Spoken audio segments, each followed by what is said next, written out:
Բարև ձեզ սիրելի հայրենակիցներ, գիտեմ, որ շատերի մոտ նյարդերը տեղի են տալի, քանի որ բոլորս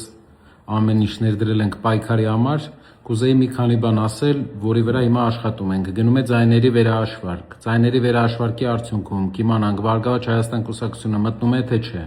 այդ դեպքում հնարավորությունը կհասկանանք արդեն,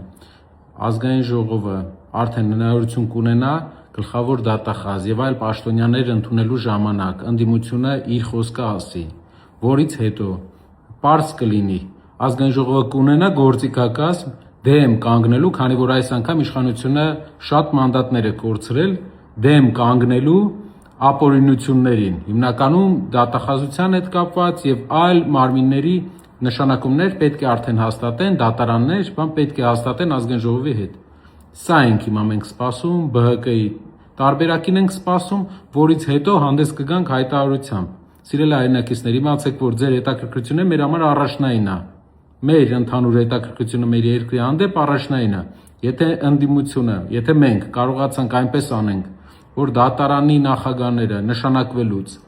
ընդդիմության ձայնը հաշվի առնվի, դա հավասարակշռելու է եւ քաղբանտարկյալների հարցը փորձելու ենք այդպես լուծել։ Եթե չէ, տեսանք, որ արդյունք չի լինելու, արդեն հանդես կգանք հայտարարությամբ։ Նաև մի բան ասեմ։ Իշխանության փոփոխության համար երկու տարբերակ կա։ Մեկը ընտրությունն է, մեկը փողոցային պայքարը։ Փողոցային սահմանադրական ճանապարհով պայքարը։ Փողոցային պայքարի արդյունքում պետք է ազգային ժողովի падգամավորների մեծամասնությունը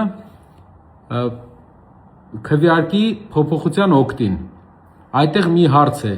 Այսօր պատմականորեն ընդամենը 8 падգամավոր քաղաքացիական պայմանագիր կուսակցությունից, եթե